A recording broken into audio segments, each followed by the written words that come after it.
आपण सुरुवातीला कीर्तन करणार आहोत. हे कीर्तन जे आहे हे हरे कृष्ण महामंत्राचं आपण कीर्तन करणार आहोत. तर पहिल्यांदा मी हरे कृष्ण महामंत्र म्हणेल कीर्तनाद्वारे आणि त्याच्यानंतर पुढच्या वेळेस आपल्याला तुम्हाला सर्वांना म्हणायचं. ठीक आहे.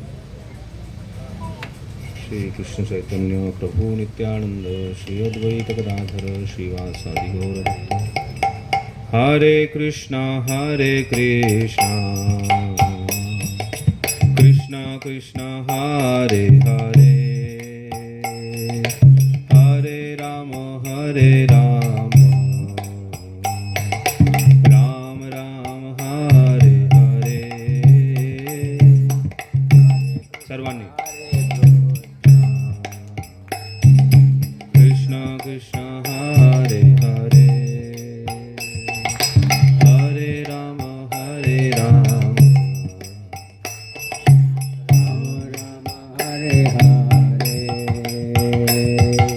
हरे कृष्णा कृष्णा कृष्णा हरे हरे हरे राम राम राम हरे हरे. हरे कृष्णा हरे हरे हरे राम राम हरे. हरे कृष्णा कृष्ण कृष्ण हरे हरे. हरे कृष्णा कृष्ण कृष्ण हरे हरे हरे राम राम राम हरे हरे. हरे कृष्णा कृष्ण कृष्ण हरे हरे हरे राम राम राम हरे हरे. विठ्ठल विठ्ठल विठ्ठला विठ्ठल विठ्ठल विठ्ठला. जय हरी विठ्ठल श्री हरी विठ्ठला. जय हरी विठ्ठल श्री हरी विठ्ठला. विठ्ठल विठ्ठल विठ्ठल विठ्ठला. विठ्ठल विठ्ठल विठ्ठल विठ्ठला. विठ्ठल विठ्ठल विठ्ठल विठ्ठला. विठ्ठल विठ्ठल विठ्ठल विठ्ठला. जय हरी विठ्ठल श्री हरी विठ्ठला. जय हरी विठ्ठल श्री हरी विठ्ठला. जय हरी विठ्ठल श्री हरी विठ्ठला. जय हरी विठ्ठल श्री हरी विठ्ठला. विठ्ठल विठ्ठल विठ्ठल विठ्ठला. विठ्ठल विठ्ठल जय हरी विठ्ठला. विठ्ठल विठ्ठल विठ्ठल विठ्ठला. विठ्ठल विठ्ठल विठ्ठल विठ्ठला. जय हरी विठ्ठल श्री हरी विठ्ठला. जय हरी विठ्ठल श्री हरी विठ्ठला. जय हरी विठ्ठल श्री हरी विठ्ठला. जय हरी विठ्ठल श्री हरी विठ्ठला. विठ्ठल विठ्ठल विठ्ठल विठ्ठला. विठ्ठल विठ्ठल विठ्ठल विठ्ठला. जय हरी विठ्ठल श्री हरी विठ्ठला. जय हरी विठ्ठल श्री हरी विठ्ठला. विठ्ठल विठ्ठल विठ्ठल विठ्ठला. विठ्ठल विठ्ठल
हरे राम राम राम हरे हरे हरे कृष्णा कृष्ण कृष्ण हरे हरे हरे राम हरे जय राधा वृंदावन चंद्र राधा वृंदावन चंद्र राधे जय राधा वृंदावन चंद्र राधा वृंदावन चंद्र राधे जय विठ्ठल रखुमाई जय विठ्ठल रखुमाई विठ्ठल रखुमाई जय विठ्ठल रखुमाई जय विठ्ठल रखुमाई जय विठ्ठल रखुमाई जय विठ्ठल रखुमाई जय विठ्ठल रखुमाई जय जय प्रभुपाद प्रभुपाद प्रभुपाद प्रभुपाद जय जय प्रभुपाद प्रभुपाद जय जय गुरुदेव गुरुदेव गुरुदेव जय जय गुरुदेव जय जय गुरुदेव गुरुदेव जय श्रील गुरुदेव नित्य गौर हरि बोल हरि बोल हरि बोल नित्य गौर हरि बोल नित्य गौर हरि बोल हरि बोल निताय गौर हरि बोल श्री हरिनाम संकीर्तन की जय श्रीमद् भगवत गीता की जय श्रील प्रभुपाद की जय हरे कृष्णा दंडवत प्रणाम सर्वांचं स्वागत आहे आजच्या गजानन महाराजांचा जो आज प्रकट दिन आहे त्या निमित्ताने आपण जो सप्ताह साजरा करतोय त्या अनुषंगाने आपण दरवर्षी जसं इस्कॉनचा एक कार्यक्रम घेत असतो सत्संग त्याच्यामध्ये आज आपल्याला आपलं भाग्य आहे म्हणावं लागेल कस्तुभ प्रभू स्वतः आज आपल्यामध्ये आहेत कस्तुभ प्रभूंचं मी थोडक्यात इंट्रोडक्शन देण्यासाठी इथे मला सांगितलं गुरुजी तर कस्तुभ प्रभू त्यांचा ENTC डिप्लोमा झालेला आहे त्यानंतर वाडिया कॉलेजमधून त्यानंतर त्यांनी इलेक्ट्रॉनिका जे मशीन टूल्सची कंपनी आहे त्या कंपनीमध्ये त्यांनी 1 वर्ष सर्व्हिस केली आणि त्यानंतर त्यांनी सर्व सोडून परत इस्कॉनमध्ये सेवा सुरुवात केली आहे तेव्हापासून त्यांनी इस्कॉनमध्ये वेगवेगळ्या सेवा दिलेल्या आहेत त्यातल्या काही अशा आहेत की त्यांनी इस्कॉनचा जो व्हॉईस म्हणून एक भाग आहे त्याच्यामध्ये हरे कृष्ण इस्कॉन व्हॉईसमध्ये त्यांनी ॲज अ सेक्रेटरी सेवा दिलेली आहे त्यानंतर यूथ ट्रेनर म्हणून ते जवळपास मागचे 12 वर्षापासून सेवा देत आहेत पुण्यामध्ये आणि त्याच्यामध्ये वेगवेगळ्या कॉलेजेसमध्ये ते COEP PICT DY पाटील कॉलेजेसमध्ये त्यांचे रेग्युलरली तिथल्या म्हणजे यूथला ते मार्गदर्शन करतात त्याच्यानंतर टीनेज बॉईजसाठी वेगवेगळ्या माध्यमातून ते 10 वर्षापासून सेवा देत आहेत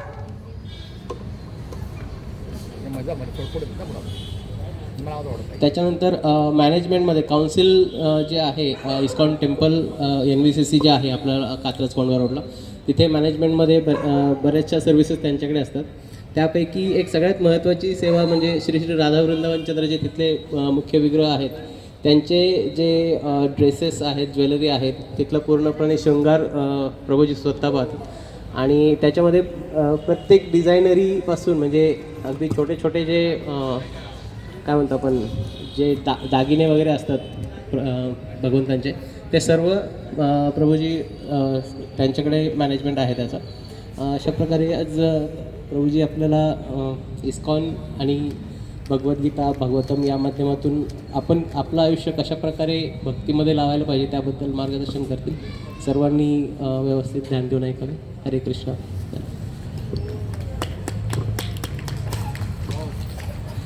हरे कृष्ण आपण प्रार्थनेने सुरुवात करूयात ओम अज्ञानतिमिरन्धस्य ज्ञानाञ्जनशलाकया चक्षुरुन्मिलितं येन तस्मै श्रीगुरवे नमः नमः ओं विष्णुपादाय कृष्णपृष्ठाय भूतले श्रीमते भक्तिवेदांत स्वामिनिति नामिने नमस्ते सारस्वती देवे गौरवाणी प्रचारिणे निर्विशेष शून्यवादी पाश्चात्यदेशतारिणे नमो महावदन्याय कृष्णप्रेमप्रदायते कृष्णाय कृष्णचैतन्य नामिने गौरत्विषे नमः।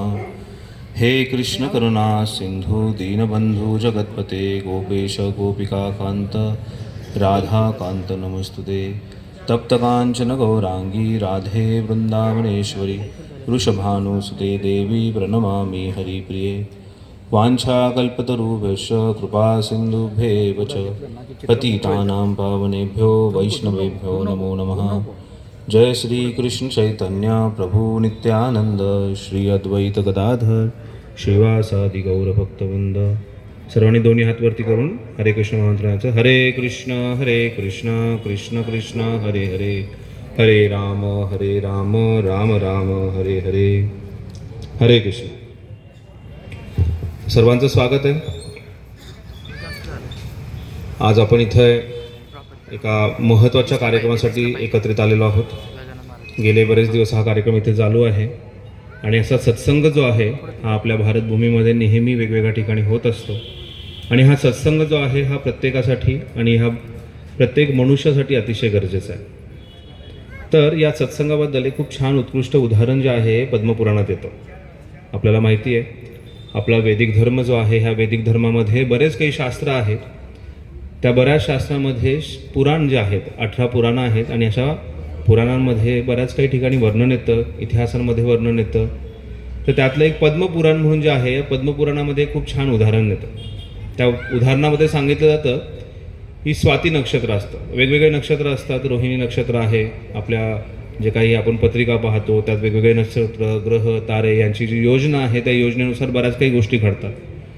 तर त्याच्यामध्ये स्वाती नक्षत्र हे एक नक्षत्र आहे आणि असं सांगण्यात येतं की वर्षा ऋतूमध्ये स्वाती नक्षत्र जेव्हा येतं आणि त्या स्वाती नक्षत्राच्या जेव्हा थेंब जो आहे पावसाचा वर्षाचा जो हे थेंब आहे तो थेंब जेव्हा एखाद्या शिंपल्यामध्ये पडतो तर त्या शिंपल्यामध्ये पडल्यानंतर त्या थेंबाचं मोत्यामध्ये परिवर्तन होतं।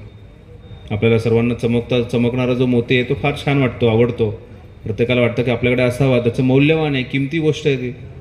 पण हे मोती कशा प्रकारे बनतो जेव्हा तो शिंपल्यामध्ये तो बरोबर जो थेंब जो आहे तो तिथे पडतो आणि तो शिंपल्यामध्ये तो अडकतो आणि त्याच्यानंतर त्याचं मोती होतो। आता हा स्वाती नक्षत्र जे आहे या नक्षत्रात पाऊस वेगवेगळ्या ठिकाणी पडत असतो, वेगवेगळ्या ठिकाणी पडत असताना तो थेंब कुठेही पडू शकतो। तर असाच जो थेंब आहे हा एखाद्या जळत्या लाकडावरती पडला तर काय होणार आहे, लगेच त्याचं बाष्पीभवन होऊन जाणार आहे। असाच स्वाती नक्षत्राचा जो थेंब आहे तो एखाद्या कमळाच्या पानावरती पडेल। कमळाच्या पानावरती पडल्यानंतर आपण पाहिलं असेल की कमळाचं पाणी जे आहे याच्यावरती जास्त वेळ काही पाणी राहू शकत नाही, पण जेवढा वेळ त्याच्यावरती असतं ते चकचक चमकतं कारण सूर्याचा प्रकाश त्याच्यावरती पडतो आणि चमकतं। मग ते मोत्या समान वाजतं, मग तो मोती असतो का? नाही, तो मोती नसतो। तर ह्याच्याबद्दल सत्संगाबद्दल जेव्हा महत्त्व सांगितलं जातं त्याच्यामध्ये ह्याचं वर्णन येतं की आपल्याला नेहमी सांगितलं असतं वाईट संगतीपासून दूर राहा बाबा, जो दुःसत्संग आहे त्याच्यापासून दूर राहायला पाहिजे, वाईट सवयी लागू शकतात, वाईट गोष्टी होऊ शकतात, त्याच्यापासून दूर राहायला पाहिजे।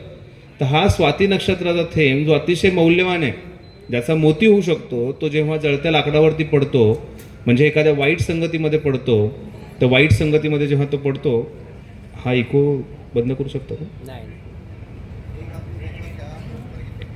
तर हा स्वाती नक्षत्र हा स्वाती नक्षत्राचा थेंब आहे जेव्हा जळत्या लाकडावरती पडतो तर तो जो आहे जळून राख होतो। तशाच प्रकारे एखादा व्यक्ती जो आहे हा वाईट संगतीमध्ये लागला, एखादा नशापान करणारा व्यक्ती आहे, एखादा स्त्रीसंगी व्यक्ती आहे, एखादा जुगार खेळणारा व्यक्ती आहे, अशा व्यक्तीच्या संगतीत आला तर त्याच्या जीवनाची जी आहे ही राख होणार आहे। त्याच्या जीवनाला काहीही महत्त्व राहणार नाही, जीवनाला कसलाही अर्थ राहणार नाही आहे। आणि त्यामुळे आपल्याला नेहमी सांगितलं जातं की बाबा चांगल्या संगतीत राहायचं। मग चांगली संगत म्हणजे काय? हा स्वाती नक्षत्राचा थेंब जो आहे हा कमळाच्या पानावरती पडतो। जेव्हा तो कमळाच्या पानावरती पडतो तो मोत्यासारखा चमकतो पण तो मोती नसतो। मग बरेच असे व्यक्ती आहे ते सांगतात की बाबा चांगलं राहायचं, कोणाला त्रास नाही द्यायचा, वादविवाद नाही घालायचा, व्यवस्थित राहायचं, असं चांगलं सांगणारी बरीच लोकं असतात जीवनामध्ये। आणि असं चांगल्या लोकांच्या संगतीत राहून व्यक्तीही चांगला राहतो, हिंसा करत नाही, कोणाला त्रास देत नाही, शिवीगाळ करत नाही, तो समाजाला काही वाईट करत नाही। पण तो जो आहे हा स्वाती नक्षत्रावरती पडलेला थेंब जो आहे त्याच्यामुळे चमकतो, पण तो मोती नसतो. पण जो व्यक्ती सत्संगामध्ये येतो, आता जेव्हा सत्संग म्हणून सांगितलं जातं, त्या सत्संगामध्ये हा सत जो आहे हा आपल्याला देवाशी जोडणारा जो संघ आहे त्याला सत्संग असं म्हटलं जातं. हा सत्संग जो आहे ज्याच्याद्वारे आपल्याला वेगवेगळ्या प्रकारची साधना जी आहे ही समजते. हा सत्संग जो आहे याच्याद्वारे आपण जो आहे आपला संबंध जो आहे भगवंतांशी तो जोडला जाऊ शकतो. आणि त्यामुळेच या सत्संगामध्ये आपल्या वेदांमध्ये वेदांत सूत्र आहेत, अशी बरीचशी सूत्र आहेत. आणि या सूत्रांमध्ये एक महत्त्वाचं सूत्र सांगितलेलं आहे. त्या सूत्रामध्ये सांगितलंय अथा तो ब्रह्मजिज्ञासा.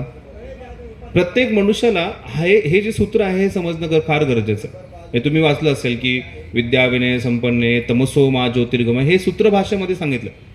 सूत्र म्हणजे फॉर्म्युला असतं. सूत्र म्हणजे कसं असतं की एक आपण गणितामध्ये सूत्र असतं आणि त्या सूत्रानुसार आपण गणित जे आहे ह्याचं पूर्णपणे विश्लेषण होतं आणि गणित जे आहे आपण सोडू शकतो. तशाच प्रकारे प्रत्येक मनुष्यासाठी काहीतरी सूत्र सांगितलेले आहेत. त्या सूत्रांपैकी जसं सांगितलं तमसो मा ज्योतिर्गमय म्हणजे अंधारातून उजेडाकडे घेऊन जाणे. मग कोण आपल्याला अंधारातून उजेडाकडे घेऊन जाऊ शकतं, काय मार्ग आहे त्याला घेऊन जाण्यासाठी, कोणत्या कोणत्या साधना संकल्पना कोणत्या कशाचे विचार असणं गरजेचं आहे, असा भरपूर विस्तार जो आहे हा छोट्याशा सूत्रामध्ये सांगितला आहे, तमसो मा ज्योतिर्गमय. तशाच प्रकारे प्रत्येक मनुष्यासाठी एक अतिशय महत्त्वाचं सूत्र सांगितलेलं आहे, ते म्हणजे अथा तो ब्रह्मजिज्ञासा. अथा तो या प्रकारची, ब्रह्म म्हणजे परमसत्य, जिज्ञासा प्रत्येक व्यक्तीने अशा प्रकारची जिज्ञासा करणं, अशा प्रकारची जाणीव करून घेणं, अशा प्रकारची चौकशी करणं अतिशय गरजेचं आहे. आपल्याकडे कसली चौकशी होते, मी नेहमी या सूत्राबद्दल चर्चा करताना सांगतो, आपल्याकडे अथा तो ब्रह्म जिज्ञासा नसते, आपल्याकडे अथा तो भयंकर जिज्ञासा असते. मग भयंकर जिज्ञासेमध्ये मग विद्यार्थी असतील तर म्हणतील कोणता मोबाईल घ्यायचा, कुठे खायला जायचं, माताजी असतील तर मग कुठली साडी घ्यायची, कुठले दागिने घ्यायचे, पुरुष मंडळी असतील तर मग काय त्यांचं कसं पैसे कमवायचा. सकाळपासून रात्री झोपूस्तपर्यंत अशा भयंकर प्रकारच्या जिज्ञासा आपण करतो आणि त्या जिज्ञासेमध्ये सर्वात महत्त्वाची जिज्ञासा जी आहे ती आपण करायलाच विसरून जातो. शास्त्रामध्ये वर्णन येतं स्मशान वैराग्याचं. जेव्हा व्यक्ती कोणीतरी आपल्या जवळपासचं कोणीतरी जातं, आपण व्यक्ती रडतो, जातो स्मशानात जातो, स्मशानात गेल्यानंतर तिथे व्यक्ती जो आहे त्याचा अंतिम संस्कार तिथे होतो. पूर्ण संस्कार झाल्यानंतर दोन मंडळी एकत्र बोलत असतात, अरे रे रे रे, हे जीवन म्हणजे क्षणभंगूर आहे, किती दिवस राहणार आहे आपण, काहीच माहीत नाही कधी जाणार आहे, मग आता काय करायचं आपण, आपल्याला आता ह्या जीवनाचा अर्थ समजला पाहिजे असं म्हणून बाहेर येतात. आणि बाहेर आल्यानंतर समोर थोडंसं पुढे चालत गेल्यानंतर जसं जोशी वडेवाला आहे आणि मग तो जीवनाचा अर्थ, जीवनात काय करायचं हे बाजूला राहतं, चला थोडे बडे. मग तिथून पुढे गेल्यानंतर काहीतरी पिक्चरचं थिएटर, मग तिथून पुढे गेल्यानंतर काहीतरी दुसरं, आणि त्या तासाभरामध्ये आपण कुठे गेलो होतो विसरून जातो. आणि त्यामुळे ते वैराग्य जे येतं ना ते फक्त स्मशानपुरतंच असतं. तर त्यामुळे आपल्याला हा प्रश्न जो आहे अथा तो ब्रह्मजिज्ञासा हा अतिशय महत्त्वाचा प्रश्न आणि त्याच्याबद्दल चर्चा करणं अतिशय गरजेचं आहे. काय असतं ब्रह्मजिज्ञासा म्हणजे, आणि जेव्हा हा व्यक्ती सत्संगात येतो त्यावेळेस तो ब्रह्मजिज्ञासा करायला लागतो. आणि अशा सत्संगात येणारा व्यक्ती जो आहे हा कमळावरच्या पाण्यासारखा नाही, कमळावरच्या थेंबासारखा नाही किंवा लाकडावरती जळलेल्या थेंबासारखा नाही, तर तो त्या शिंपल्यामध्ये पडणारा स्वाती नक्षत्राचा थेंब बनतो आणि त्याचं परिवर्तन जे आहे हे मोत्यामध्ये होतं. आणि तीच मोत्याची माळा जी आहे आपण भगवंत कृष्णांना घातली पाहिजे. आपल्याला प्रत्येकाला तशा प्रकारचा मोती बनणं फार गरजेचं आहे. आणि हा मोती आपण बनवू शकू जेव्हा आपण ब्रह्मजिज्ञासा म्हणजे परमसत्याची जिज्ञासा जी आहे ही करू. जोपर्यंत आपण त्या प्रकारची चौकशी करणार नाही आहे, त्यामुळे त्याच्यात आपल्या जीवनामध्ये अशा विचित्र चौकशी होत राहणार आहेत आणि जीवनाला काहीच अर्थ राहणार नाही आहे. हे जीवनाला अर्थ जो आहे हा फक्त मनुष्य जन्मातच कळू शकतो मंडळी, बाकी कुठल्याही जन्मात कळू शकत नाही. आपल्यापैकी कोणी बघितलं आहे की बाबा समोर काहीतरी गाय आली, बैल आला आणि त्याच्यासमोर भगवद्गीता वाचली पूर्णपणे आणि त्याला समजली आणि त्याने लगेच तिथेच बसून तपस्येला बसलाय, तो ध्यानधारणेला बसलाय, मंत्रजप करायला बसलाय? नाही, असं कधीच होणार नाही आहे. पण फक्त मनुष्यजन्म जो आहे हा इतका विशेष आहे की त्या मनुष्यजन्मामध्ये प्रत्येक मनुष्याला ही गोष्ट समजू शकते.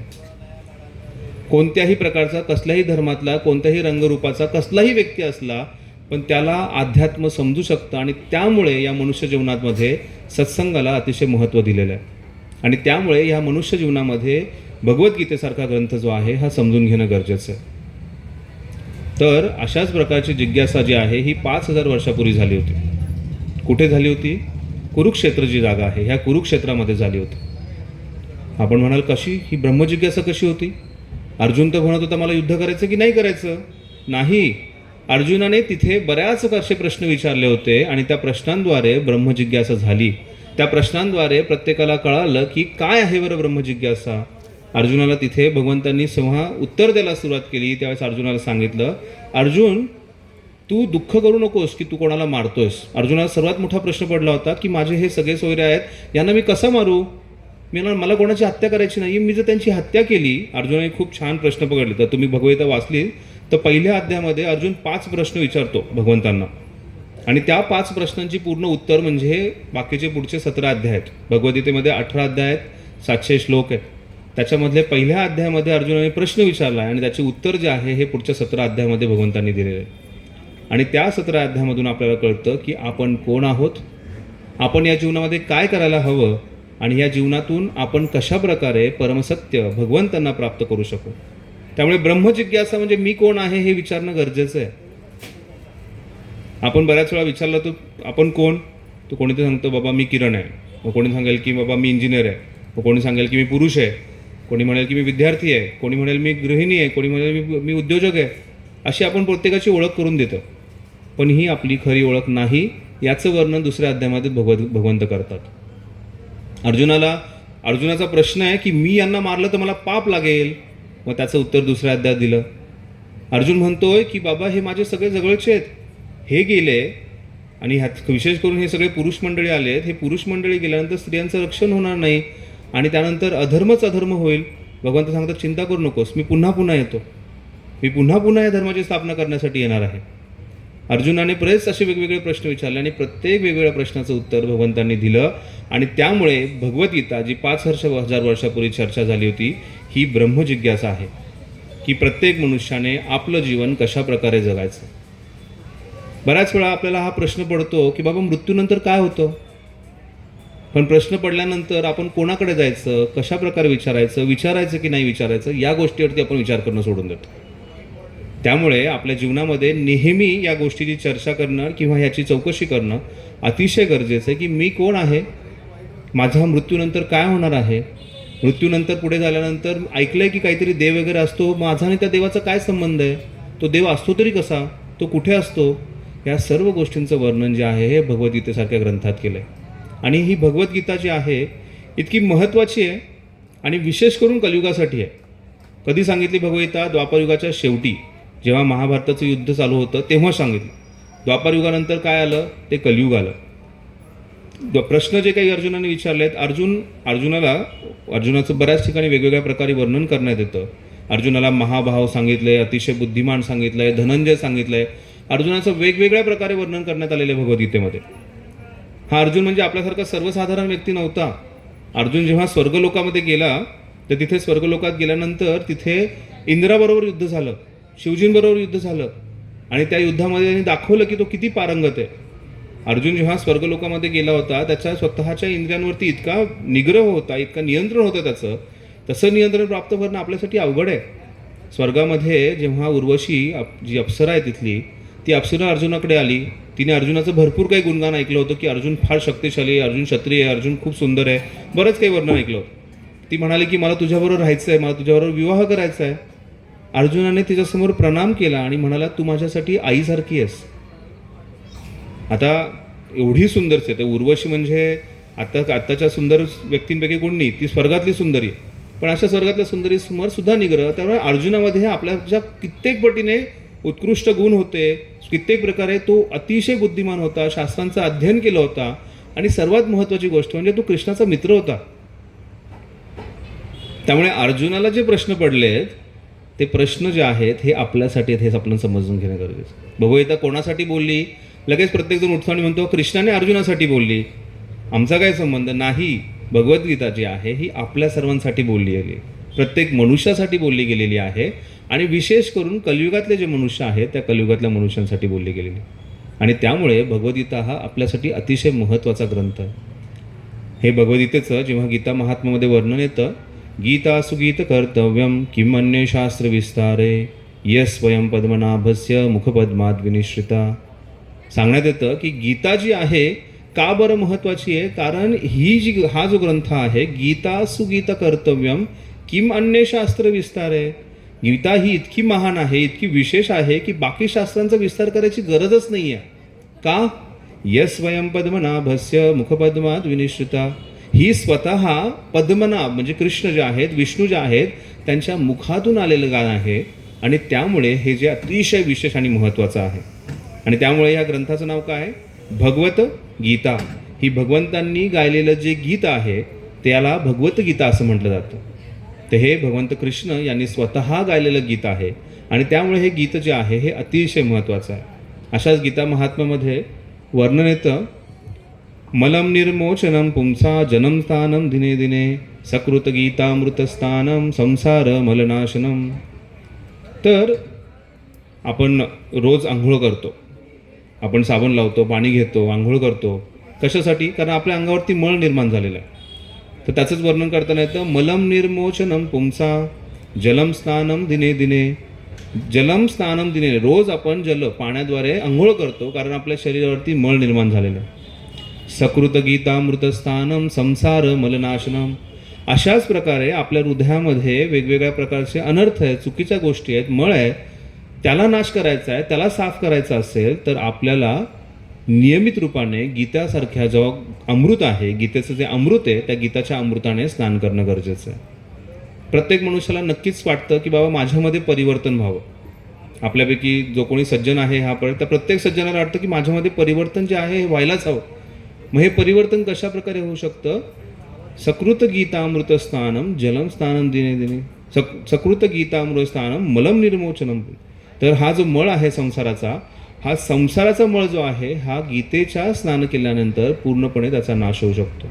आणि त्यामुळे आपल्याला सत्संगात येऊन भगवद्गीतेसारखा जो ग्रंथ आहे या ग्रंथाचं आश्रय घेणं गरजेचं आहे. भगवद्गीतेसारखा जो ग्रंथ आहे ह्या ग्रंथाचं अध्ययन करणं अतिशय गरजेचं आहे. आता जेव्हा आपण काही वेळापूर्वी मी चर्चा करत होतो की भगवद्गीतेसारखा जो ग्रंथ आहे हा ग्रंथ फक्त मनुष्यांसमोरच आपण वाचू शकतो किंवा मनुष्यच त्याला समजू शकतो. त्यामुळे आपल्याला जर बऱ्याच वेळा मनुष्याला विचारलं जातं की बाबा तू मनुष्य प्राणीच आहे असं म्हणून आपण शास्त्रात शिकलेलो आहोत, विज्ञानात शिकलेलो आहे. मग मनुष्य जो हा प्राणी आहे तो बाकीच्या प्राण्यांपेक्षा तो वेगळा कसा, याचं सुद्धा चर्चा करण्यात येते. आहे तो वेगळा आहे का? कारण मनुष्य जो आहे त्याच्यामध्ये विशेष चेतना आहे. मनुष्य जो आहे हा अध्यात्म जे आहे हे समजू शकतो. हा मनुष्य जो आहे तो ब्रह्मजिज्ञासा करू शकतो. आणि त्यामुळे प्रत्येक मनुष्याने या गीतेसारख्या ग्रंथाचं अध्ययन करणं गरजेचं आहे. नाहीतर जसं महाभारतामध्ये स्वतः युधिष्ठिर महाराज जे आहेत त्याचं वर्णन करतात. युधिष्ठिर महाराज सांगतात की 4 गोष्टी आहेत, त्या 4 गोष्टी जो आहे हा मनुष्य प्राणीसुद्धा करतो आणि एक साधारण प्राणी जो आहे तोही करतो. जर तो मनुष्य त्या 4 गोष्टी त्या प्राण्यांसमोर करत असेल तर तो मनुष्य नाही आहे, तो पशुच आहे. प्रभुपाद नेहमी सांगायचे की असे कित्येक व्यक्ती जे आहेत हे 2 पायावर चालणारे प्राणी आहेत. ते सांगतात, आहार निद्रा भयमैथुनं च सामान्यतां पशुभिनरां धर्मोहितेषो अधिको विशेषो धर्मोनिहीनां पशुभि समानां. ते सांगतात आहार निद्रा भयमैथुनं च, ह्या 4 गोष्टी आहेत. या 4 गोष्टी ज्या आहेत हा प्रत्येक प्राणी करत असतो. आहार, जेवणे. कोणी म्हणेल की नाही बाबा आम्ही 5 स्टार हॉटेलमध्ये जाऊन जेवतो, पण जेवणाचं कार्य तर तेच आहे ना. आणि तो रस्त्यावरती कुत्रा जो आहे तो रस्त्याचा कुत्रा तो जेवतो, कार्य एकच आहे.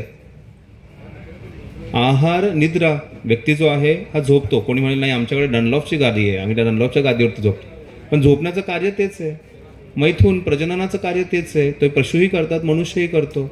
आणि त्यानंतर भय आहे त्यामुळे युद्ध करतो. पशूंना भय वाटतं म्हणून ते जे आहेत आपल्या नखांनी दातांनी आक्रमण करतात. आणि मनुष्य जो आहे तो जो आहे म्हणेल आमच्याकडे क्षेपणास्त्र आहेत, हे आहे ते आहे, पण ही कार्य जी आहेत ही सारखीच आहेत. आणि त्यामुळे युधिष्ठिर महाराज सांगतात की ह्या 4 गोष्टी ज्या आहेत ह्या समान आहेत आणि ह्या पशुही करतात आणि मनुष्यही करतो. पण धर्मो हितेशो अधिको विशेषो, त्यात सांगितलं जातं की धर्म जो आहे हा अधिक विशेष आहे. आणि जो व्यक्ती या धर्माचं पालन करतो तो व्यक्ती जो आहे हा अतिशय विशेष आहे. जो धर्माचं पालन करत नाही, धर्मोनिहीनां पशुभि समानां, जो धर्माचं पालन करत नाही तो व्यक्ती जो आहे हा पशूंच्या समान आहे.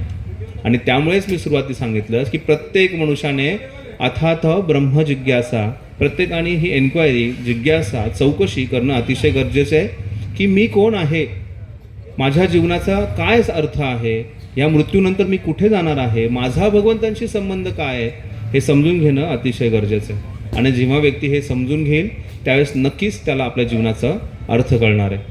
आणि हाच प्रश्न जेव्हा अर्जुनाने विचारला होता, त्यामुळे दुसऱ्या अध्यायामध्ये भगवंत अर्जुनाला सांगायला सुरू करतात, हे अर्जुन, तू जो आहे हे शरीर नाही आहेस, की ह्या शरीराला जोडलेल्या गेलेल्या कुठल्याही पदवी किंवा उपाध्या नाही आहेत. या शरीराला जोडणाऱ्या बऱ्याच पदव्या आणि उपाध्या आहेत आपल्या. मग स्त्री पुरुषांपासून, भारतीय किंवा अमेरिकनपासून ते इंजिनियर डॉक्टरपासून, अशा वेगवेगळ्या पदव्या ज्या आहेत या शरीराशी संबंधित आहे. कोणी म्हणेल आई आहे, कोणी मुलगा आहे, कोणी पती आहे, कोणी पत्नी आहे, अशा बऱ्याच उपाध्या ज्या आहेत आपण जोडलेल्या आहेत. आणि त्या अर्जुनाला भगवंत सांगतात की अर्जुन, तू शरीर नाही आहेस, तू आत्मा आहेस. अर्जुनाला खूप मोठा प्रश्न पडला होता. अर्जुन म्हणाला की बाबा मी यांना मारलं तर मला पाप लागेल, म्हणून भगवंत सांगतायत तू काळजी करू नकोस, कारण आत्मा जो आहे याला कोणीही नाश करू शकत नाही. त्यामुळे भगवद्गीतेमधला हा जो मुद्दा आहे, ज्याला सांख्ययोग असं म्हटलं जातं, हा जो व्यक्तीला समजू शकेल तो व्यक्ती जीवनामध्ये नक्कीच समाधानी राहू शकेल. कारण समाधानच नाही आहे, त्यामुळे व्यक्ती जो आहे हा वेगवेगळ्या गोष्टींच्या शोधात आहे. जसं चातक हा पक्षी जो आहे, हा चातक पक्षी जो आहे हा काय करतो, हा फक्त पावसाचं पाणी पितो, हा दुसरं काही कुठेही जाऊन पाणी पित नाही. मग वर्षभर पाऊस पडतो का, नाही. उन्हाळ्याच्या दिवसामध्ये तो रस्त्यावरती दुरून पाहतो की पाणी पडतंय बरं का, आणि तिथपर्यंत पळत पळत पळत पळत जातो, एकदम धावत जातो. आणि तिथे गेल्यानंतर हा कासवी चातक पक्षी बघतो की अरे हे तर मृगजळ आहे, हे तर पाणी नाहीच आहे, हे मिराज आहे. आणि ह्या मृगजळाच्या पाठीमागे मी पळत होतो आणि मला काहीच मिळालं नाही आहे. तिथे आणखीन कासावीस होतो, आणखीन थकलेला असतो, आणखीन त्याचा गळा कोरडा पडतो. आणि तो वाट पाहत असतो, नेहमी आकाशाकडे पाहत असतो की कधीतरी पावसाचे थेंब पडतील आणि मला पाणी प्यायला मिळेल. तसंच होते सध्या मनुष्य जीवनामध्ये. मनुष्य जो आहे हा प्रत्येक दिवस रात्र अथक परिश्रम करतोय. आणि दुर्भाग्याची गोष्ट, विचार करा मंडळी, हे परिश्रम जे आहेत ह्या 4 गोष्टींच्याच भोवताली आहेत. आहार, निद्रा, भय, मैथुन. आणि ह्या 4 गोष्टींच्या भोवताली पूर्ण सध्याचं जगत फिरतंय. आणि फिरून फिरून त्याला वाटतं की कुठेतरी मला आनंद मिळेल. एखाद्या व्यक्तीच्या समोर एखाद्या व्यक्तीला गुलाबजामुन आवडतात, म्हणून त्याच्या गुलाबजामुन भरलेली पूर्णपणे प्लेट जी आहे, थाळी जी त्याच्यासमोर ठेवली. एक खाल्ला, आवडला. दुसरा खाल्ला, खूप छान वाटलं. तिसरा खाल्ला, अरे पूर्ण थाळी माझी, मला आनंद आहे. 4 खाईल, 10 खाईल, कोणाची तरी कपॅसिटी 50 खाईल, पण त्याच्या व्यतिरिक्त तो जास्त खाऊ शकत नाही. समोर थाळी भरलेली जरी असली तरी तो म्हणेल नको मला. तर अशा प्रकारे आहार, निद्रा, कोणी म्हणेल की आम्ही झोपल्यानंतर आम्हाला खूप आनंद प्राप्त करतो. किती, 10 तास, 12 तास. त्याच्यानंतर झोप येत नाही किंवा झोपेचा आनंदही मिळत नाही. तशाच प्रकारे मैथून, आणि तशाच प्रकारे कितीही युद्ध करा, कितीही दुसऱ्यांची प्रॉपर्टी लुबडण्याचा प्रयत्न करा, व्यक्तीला कधीही समाधान, कधीही संतुष्टी, कधीही शांती, कधीही आनंद प्राप्त होणार नाही आहे. प्रत्येकजण कशाच्या पाठीमागे धावतो या जगामध्ये? लहान मुलापासून ते वयोवृद्ध व्यक्तीपर्यंत प्रत्येक व्यक्ती जीवनामध्ये आनंदाच्या पाठीमागे पळतोय. आणि हा आनंद कुठे प्राप्त होणार आहे हेच व्यक्ती विसरून गेलेला आहे. हा आनंद जो आहे हा या मनुष्य जीवनाचा अर्थ समजण्यामध्ये समजू शकतो. पशूंना नाही समजत. बाजारात गेलात तुम्ही, बाजारात गेल्यानंतर एखादी गाई बाजारात घुसते आणि तू ती कुठल्या तरी भाजीवाल्याच्या ह्याच्यात तोंड घालते. लगेच भाजीवाला काठी उचलतो, जोरात तिला काठी दाखवतो, मारतो, गाई घाबरते, निघून जाते. पूर्ण बाजारातून परत तिथेच बघत राहिल्यानंतर तासभर ती गाई फिरते फिरते फिरते फिरते आणि परत त्याच भाजीवाल्याच्या इथं तोंड घालायला जाते. कारण तिला ती बुद्धी नाही आहे. योग्य अयोग्य तिला समजत नाही, चुकीचं बरोबर हे तिला समजत नाही, प्राण्यांना समजत नाही, हे फक्त मनुष्याला समजू शकतं. आणि त्यामुळे प्रत्येकाने या मनुष्य जन्मामध्ये स्वतःबद्दल जाणकारी घेणं अतिशय गरजेचं आहे. जेव्हा आपण स्वतःबद्दल जाणकारी घ्यायला सुरुवात करू त्यावेळेस आपल्याला समजेल की मी शरीर नाही आहे, मी आत्मा आहे.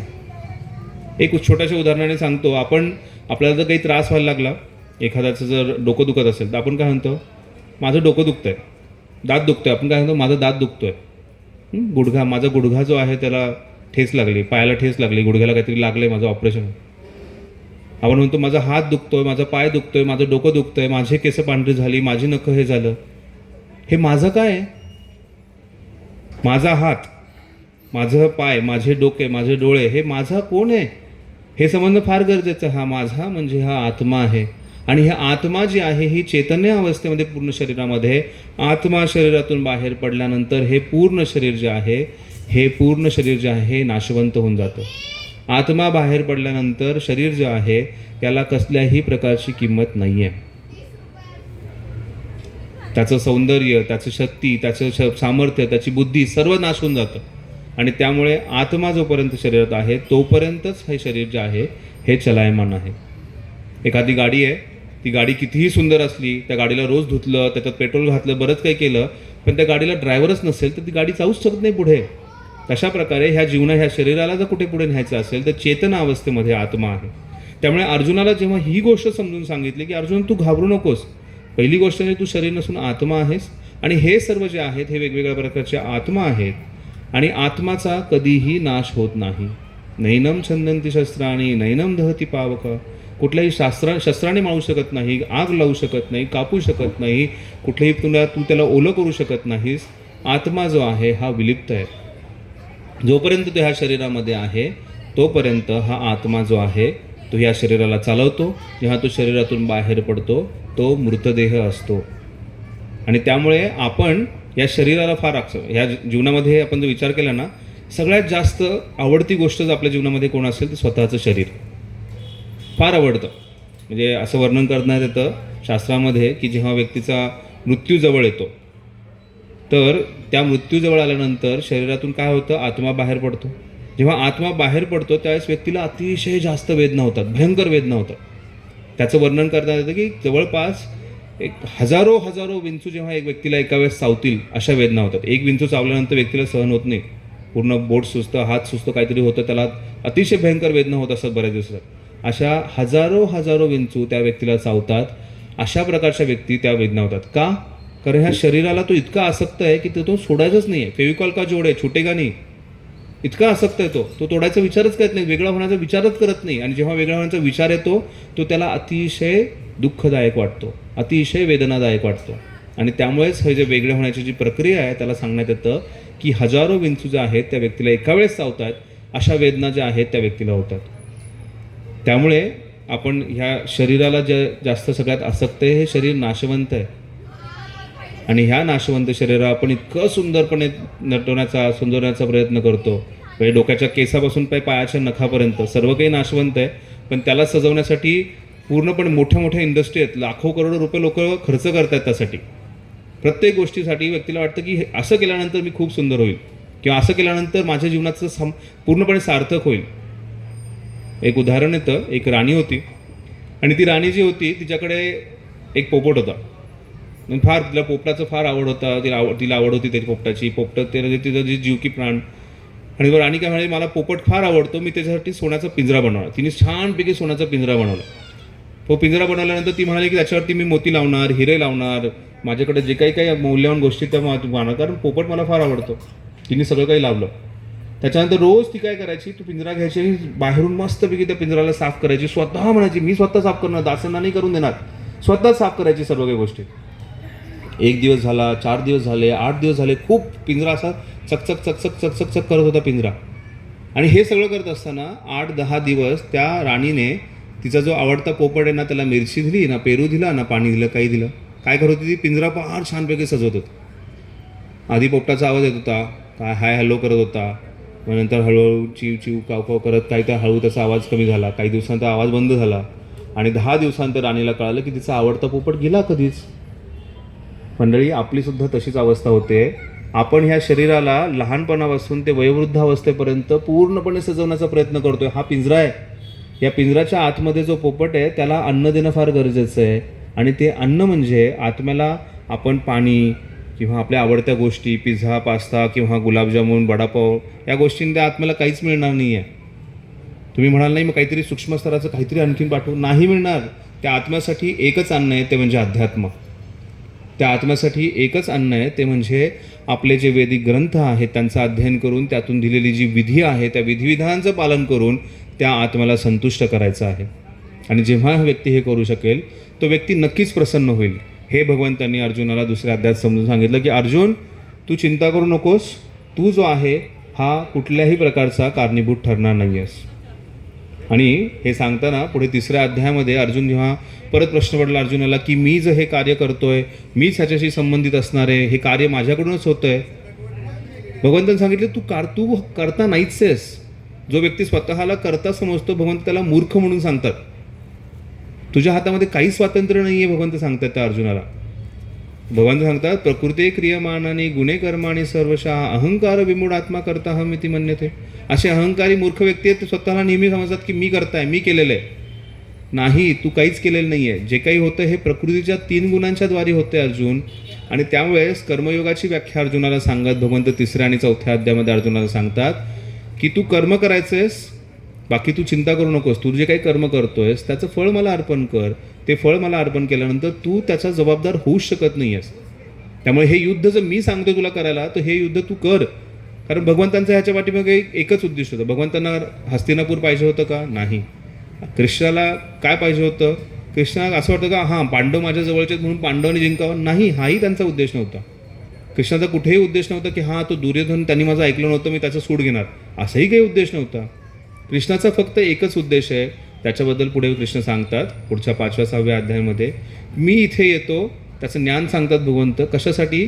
परित्राणाय साधूनां विनाशाय च दुष्कृतम धर्मसंस्थापनार्थाय संभवामी युगे युगे. अर्जुनाला त्याची ओळख करून दिली की तू शरीर नसून आत्मा आहेस, तू एक जीवात्मा आहेस. हा जीवात्मा जो आहे आणि आपले नित्यकर्म भगवंतांच्या आदेशानुसार करायचे आहेत. हे आदेशानुसार कर्म केल्यानंतर तू भगवंतांना मदत करतोयस त्यांच्या कार्यामध्ये. कोणत्या कार्यामध्ये? धर्मस्थापनेचं जे कार्य आहे ह्या धर्मस्थापनेच्या कार्यात तू मदत करतोय. आपण पाहिलं असेल बऱ्याच जणांच्या घरामध्ये त्याचे रथावरती कृष्ण अर्जुन असलेला फोटो असतो आणि तिथे श्लोक लिहिलेला असतो. त्यामुळे बऱ्याच काही आपल्या मंडळींना माहिती असतं. यदा यदा हि धर्मस्य ग्लानिर्भवति भारत अभ्युत्थानधर्मस्य तदात्मानं सृजाम्यहम्. भगवंत सांगतात जेव्हा जेव्हा धर्माची ग्लानी होते, जेव्हा जेव्हा अधर्म वाढतो तेव्हा तेव्हा मी वारंवार येतो. त्याच्या पुढच्या श्लोकात सांगतात परित्राणाय साधूनां विनाशाय च दुष्कृतम धर्मसंस्थापनार्थाय संभवामी युगे युगे. की साधू जे आहेत त्यांच्या रक्षणासाठी मी येतो. भगवंत सांगतात जे वाईट आहेत, जे राक्षसी स्वरूपाचे व्यक्ती त्यांचा नाश करण्यासाठी मी येतो. आणि त्यानंतर पुढे सर्वात महत्त्वाची गोष्ट सांगतात धर्मसंस्थापनार्थाय संभवामी युगे युगे. प्रत्येक युगामध्ये धर्माची स्थापना करण्यासाठी मी वारंवार येतो. इथे भगवंत मी का येतो, मी कोण आहे याची ओळख करून देतात. आपल्याला हा प्रश्न विचारणं गरजेचं आहे. बाबा हे पूर्ण जगत जे आहे हे कोण चालवतं आहे? ही जगत जे आहे ह्या जगात एवढ्या साऱ्या गोष्टी होत आहेत. एक आपल्यासाठी विचार करण्याची गोष्ट आहे. ह्या फक्त भारतामध्ये किती लोकसंख्या भारताची? 160 करोड. ह्या 160 कोटी भारताची लोकसंख्या आहे आणि पूर्ण जगभराची लोकसंख्या 650 करोडच्या आसपास आहे. 650 मनुष्य आहेत.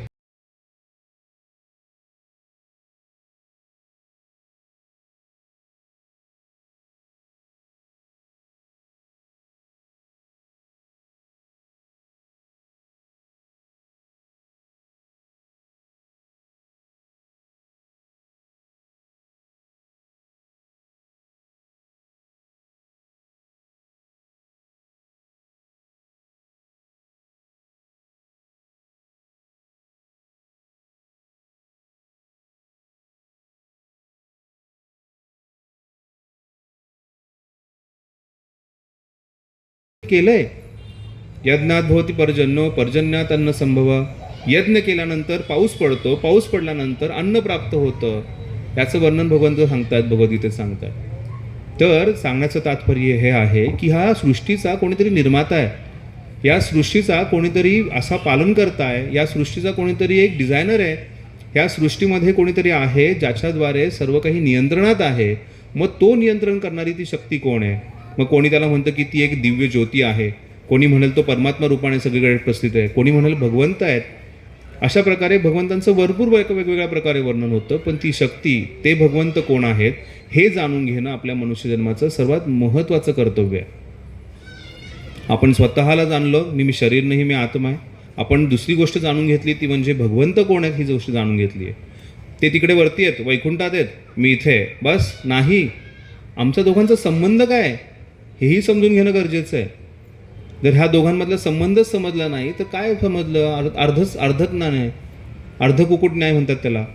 तर तो जो पूर्ण आहे ते पूर्ण ज्ञान घेणं पुढं गरजेचं आहे. आणि त्यामुळे भगवंत सांगतात अर्जुनाला, पुढे भगवंत सांगतात की मी जिथे राहतो ना अर्जुन, माझी ओळख तर सांगितलीच. भगवंत पुढे विभूती योगामध्ये स्वतःची महानता स्वतः सांगतात की ते कसे ह्या भूतलावरती जर तुम्हाला पाहायचं असेल तर गंगा सगळ्यात पवित्र नदी आहे, ती मी आहे.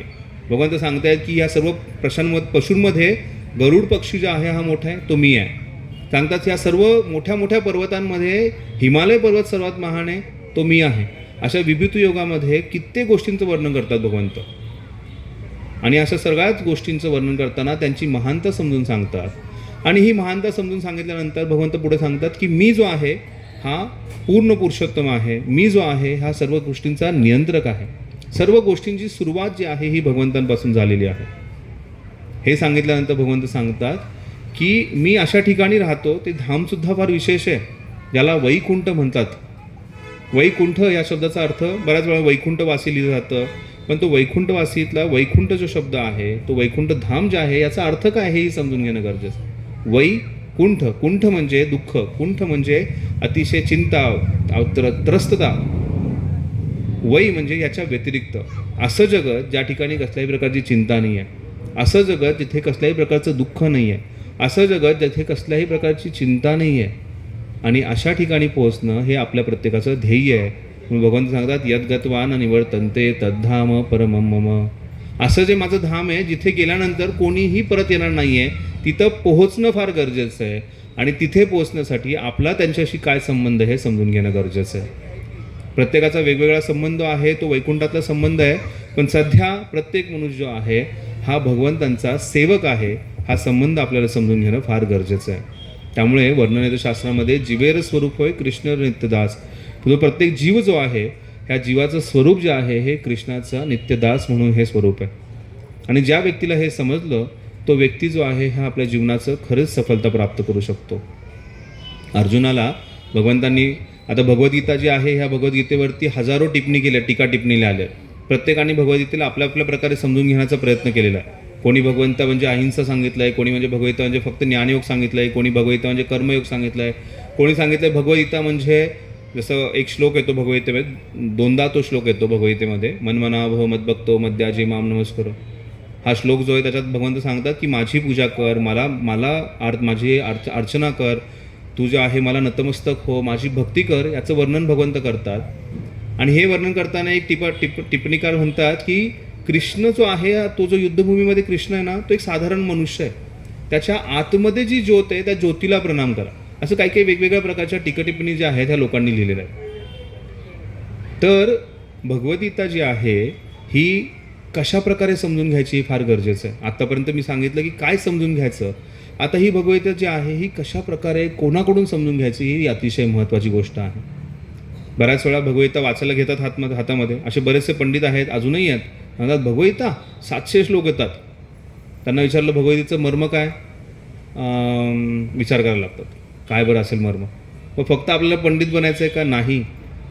ह्या भगवद्गीतेतून आपल्याला कोणी म्हणे हो भगवद्गीता समजली ना, कर्मयोग भगवद्गीता म्हणजे कर्मयोग आहे. अहो 3ऱ्या आणि 4थ्या अध्यायात कर्मयोग संपतो, त्याच्यानंतर कर्मयोगाचं वर्णन फार कमी आहे. मग भगवद्गीता 4थ्या अध्यायातच संपली का, मग अर्जुनाला का बरं पुढचे बाकीचे 12-16 अध्याय सांगितले त्यांनी. असं नाही आहे. भगवद्गीता जे आहे त्याचा मर्म जो आहे हा समजण्यासाठी आपल्याला एका गुरुशिष्य परंपरेतून हे ज्ञान जे येतं हे समजून घेणं फार गरजेचं आहे. गुरुशिष्य परंपरा ही काय आहे हेही समजून घ्या मंडळी. आपण शाळेत जातो, शाळेत गेल्यानंतर किंवा कॉलेजेसमध्ये गेल्यानंतर तुम्ही कॉलेजमध्ये बसलायत आणि तुमच्यासमोर शिक्षक येतात आणि सांगतात की मी अमुक अमुक व्यक्ती आहे, माझं असं असं नाव आहे, मी 10वी पास आहे, मी तुम्हाला इंजिनिअरिंग शिकवणार आहे. कोणी बसणार आहे? अजिबात नाही रे. 10वी पास माणसाकडून मी काय शिकायचं, मला नाही शिकायचं, मी जातो. आपण विचार पाहणार ना की बाबा त्या माणसाची पदवी काय आहे, त्याची डिग्री काय, त्यांनी कुठून शिकलाय, काय शिकलाय, त्याचे कोणीतरी शिक्षक आहे, त्या शिक्षकाचे कोणीतरी शिक्षक आहेत, त्या शिक्षकाचे कोणीतरी शिक्षक आहे. अशी आपण परंपरा पाहतो ना आपल्या शिक्षणामध्ये. आपण कुठली गोष्ट स्वीकार करताना आपण असंच काहीतरी डोळे बंद करून नाही आपण कुठेही कुठेही शरणागत होतो. तर तशाच प्रकारे आध्यात्मिक ज्ञान घेताना सुद्धा आपल्याला एका गुरुशिष्य परंपरेतून येणारं ज्ञान जे आहे हे फार गरजेचं आहे. आणि असे 4 वैष्णव संप्रदाय आहेत. या 4 प्रमुख वैष्णव संप्रदायामध्ये पूर्ण भारतभरामध्ये हे वैष्णव संप्रदाय वेगवेगळ्या ठिकाणी आहेत. आणि अशा वैष्णव संप्रदायातून जे गुरुशिष्य परंपरेतून जे ज्ञान येतं त्याच्यातून जर आपण शिकलो तर आपण नक्कीच भगवद्गीता जी आहे ही समजू शकू. आणि त्यासाठी भगवद्गीता जी आहे त्याचे नियमितपणे वर्ग होतात. इथेही त्याचा नियमित वर्ग होतो आणि त्या वर्गामध्ये तुम्ही या भगवद्गीतेचे जे क्लासेस होतात त्याच्यामध्ये तुम्ही भाग घ्या तुम्हाला वेगवेगळ्या प्रकारे प्रत्येक श्लोकाचं विश्लेषण समजून सांगितलं जाईल. प्रत्येक श्लोकातून काय भगवंतांचा संदेश आहे. प्रभुपाद जे आहेत, शिल प्रभुपाद, इस्कॉनचे संस्थापकाचार्य स्वामी शिल प्रभुपाद यांनी भगवद्गीता जे आहे त्याचं पूर्ण छान प्रकारे वर्णन केलेलं आहे. आणि हे गौडीय वैष्णव संप्रदाय जो आहे, ह्या गौडीय वैष्णव संप्रदायातून ब्रह्ममध्व गौडीय वैष्णव संप्रदाय असं संप्रदायाचं नाव आहे. या संप्रदायातून हे पूर्ण ज्ञान जे आहे हे गुरु शिष्य परंपरेतून ही जी शृंखला आहे त्या शृंखलेद्वारे हे ज्ञान त्यांच्यापर्यंत पोहोचलं आहे. आणि त्यांनी हे जे ज्ञान आहे हे सर्वांपर्यंत पोहोचवण्याचा प्रयत्न केला. त्यामुळे भगवद्गीता कोणाकडून शिकायची? जे गुरु शिष्य परंपरेतून आलेले आहेत त्यांच्याकडून शिकायची, नाही तर भगवद्गीता समजणार नाही. भगवद्गीता हे एक मॅनेजमेंट पुस्तक आहे असं सांगितलं जातं. भगवद्गीतेतून तुम्ही कशा प्रकारे मॅनेजमेंट करायचं, भगवद्गीतेतून राजनीती कशी करायची हे शिकवलं जातं. पहिल्या अध्यायामध्ये वर्णन येतं दुर्योधन जो आहे, हा दुर्योधन जो आहे तिथे पहिल्या अध्यायात तो काही श्लोक येतात. त्या श्लोकामध्ये दुर्योधन काय करतो, तिथे जोरात जातो आणि म्हणतो, पहा ती पांडवांची सैन्य, त्या पांडवांच्या सैन्यामध्ये हा आहे, तो आहे, तो आहे, तो आहे, आणि तो द्रुपदाचा पुत्र, तो तिथला सेनापती आहे. हे सांगून तिथे जो आहे तो इथे हे कौरवांचे शिक्षक द्रोणाचार्यांना म्हणतो की द्रोणाचार्यांना तो चिडवण्याचा प्रयत्न करतो, कारण द्रोणाचार्य आणि द्रुपद यांच्यामध्ये शत्रुता होती आणि त्या द्रुपदाचा पुत्र तिथे असं म्हणून तो द्रोणाचार्यांना तिथे चिडवतो. आणि द्रोणाचार्य म्हणतो मी हे युद्ध जिंकूनच देणार. अशाच प्रकारे तो भीष्म पितामहांना तिथे चिडवण्याचा प्रयत्न करतो. मग लोक म्हणतात हा पहा भगवद्गीतेतून आपण राजनीती पण शिकू शकतो. भगवद्गीतेतून आपण पाहू शकतो की कशा प्रकारे शरीराची काळजी घ्यायची. भगवंत 7व्या अध्यायामध्ये वर्णन करतात की कशा प्रकारे आपण कधी झोपायचं, कधी उठायचं, किती झोपायचं, कसं खायचं, ह्या सगळ्या गोष्टींचं वर्णन भगवंत करतात की एकाने मनुष्याने कसं जीवन जगलं पाहिजे. मग भगवद्गीता जे त्याच्यामधून आपल्याला आयुर्वेद किंवा हेल्थ टिप्स मिळू शकतात. भगवद्गीता वाचल्यानंतर लोकांना वाटतं की हो भगवद्गीता जे आहे ती आपल्याला कशा प्रकारे कार्य करायचं, कितपत कार्य करायचं, कर्म कसं करायचं, कोणते कर्म करायचे, कोणते नाही करायचे. नाही, भगवद्गीता फक्त कर्मयोग नाही आहे. भगवद्गीतेत कर्मयोगाचं वर्णन आहे, भगवद्गीतेमध्ये ज्ञानयोगाचं वर्णन आहे, भगवद्गीतेमध्ये अष्टांग योगाचं वर्णन आहे आणि त्याच भगवद्गीतेमध्ये प्रामुख्याने भक्तियोगाचं वर्णन करण्यात आलेलं आहे. ह्या योगांना समजून घेणं गरजेचं आहे. भगवद्गीता ही स्वतःच्या संकल्पनेतून स्वतःने विचार करून शिकवली तर ती कधीही समजणार नाही आहे. भगवद्गीता जी आहे ही गुरु शिष्य परंपरेतून येणारी भगवद्गीता आहे, ती समजणं फार गरजेचं. आणि त्यामुळे श्रील प्रभुपादांनी भगवद्गीतेचं जेव्हा नाव दिलं तर त्याला नाव दिलं Bhagavad Gita as it is, Bhagavad Gita जशी आहे तशी. त्यामुळे ती गुरु शिष्य परंपरेतून जेव्हा येते तेव्हा ती जशी आहे तशी ज्ञान दिलं जातं आणि ती भगवद्गीता समजण्यासाठी फार सोपी आहे. मी भगवद्गीता 5 वेळा वाचली होती इस्कॉनमध्ये येण्याच्या आधी, मला कधीही समजली नाही. तर जेव्हा इथे मी येऊन वर्ग अटेंड केले, समजून घ्यायचा प्रयत्न केला, तर व्यवस्थितपणे समजली आणि त्यानंतर कळालं की हे जीवन काय आहे आणि ह्या जीवनाचा कशा प्रकारे आपण पूर्णपणे उपभोग घेतला पाहिजे आणि ह्या जीवनामध्ये आपण आपल्या जीवनाचं परिपूर्णता, ह्या जीवनाचं सार्थक जे आहे हे कशा प्रकारे करू शकू. आणि हे सार्थक करण्यासाठी आपल्याला भगवद्गीता जी आहे ही समजून घेणं फार गरजेचं आहे. आणि ह्या गीता जसं सांगितलं सुरुवातीला की ही भगवद्गीता जी आहे ही विशेष करून हे आपल्या कलियुगाच्या व्यक्तींसाठी सांगितलं आहे. त्यामुळे कलियुगाचे व्यक्ती काय आहे त्याचं श्रीमद भागवतात काय वर्णन येतं त्याच्याबद्दल थोडी चर्चा करूयात आपण, कारण आपण सध्या राहतोय हा कलियुगात राहतोय. तर श्रीमद भागवतमच्या पहिल्या अध्यायामध्ये कलियुगाचं वर्णन येतं. प्रायन अल्पयुष, मंद सुमंद मतयो, मंद भाग्य, उपद्रुत असे बरेच विशेषणं वापरलेत कलियुगाच्या लोकांसाठी. आता विशेषणं म्हटल्यानंतर की चांगल्या प्रकारची नाही आहे ती, त्याच्याबद्दल वर्णन करण्यात येतं काय, प्रायन अल्पयुष. हे कलियुगातले व्यक्ती जे आहे त्यांचं आयुष्य जे अल्प आहे. जास्तीत जास्त जगलेला माणूस म्हणजे 100, 120. द्वापार युगामध्ये हजारो वर्ष जगत होते, त्याच्या आधी त्रेतायुगामध्ये 10,000, 20,000 वर्ष, सत्ययुगात लाखो वर्ष व्यक्ती जगत होते. पण आता कलियुगामध्ये 100, 120 खूप झालं. आता जास्तीत जास्त जर 70 वर्षात व्यक्ती जातात. ह्या कलियुगातले व्यक्ती जे आहेत त्याच्याबद्दल आणखीन वर्णन येतं 11व्या स्कंदामध्ये सांगितलं की 20व्या वर्षापर्यंत मनुष्य म्हणजे कलियुगाच्या अंती 20 वर्ष म्हणजे खूप झाले व्यक्ती जगेल. प्रायेन अल्पायुष, हा कलियुगातला व्यक्ती जो आहे त्याचं आयुष्य जे अल्प आहे.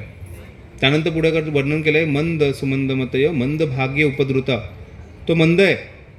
मंद म्हटलं की कसा राग येतो ना, पण शास्त्र सांगतायत अरे मंद आहे म्हणजे त्याची बुद्धी जी आहे त्याचा बुद्ध्यांक जो आहे तो अतिशय कमी आहे. तुम्ही उत्तर भारतातली जी आडनावं ऐकली तर त्यांची नावं असतात चतुर्वेदी, द्विवेदी, त्रिवेदी अशी आडनावं असतात. का, कशासाठी सांगितलं आहे? त्या वेदांचा क्रम तर आहेच, पण ते एक पाठी, दुपाठी, त्रिपाठी अशी पण नावं आहेत. कशासाठी? कारण एकदा वाचलं की समजून पाठांतर झालं दुसऱ्यांदा किंवा अशी व्यक्ती आहेत त्यांना 2दा सांगावं लागायचं, अशी व्यक्ती ज्यांना 3दा सांगावं लागायचं. पण आता कलियुगातले व्यक्ती 10 वेळा 100 वेळा वाचल्यानंतर पुढचं पाठ मागचं सपाट असा प्रकार झालेला आहे. आणि त्यामुळे कलियुगातला व्यक्ती जो आहे हा समजण्यासाठी, शास्त्र समजण्यासाठी किंवा कुठल्या गोष्टी समजण्यासाठी मंद आहे.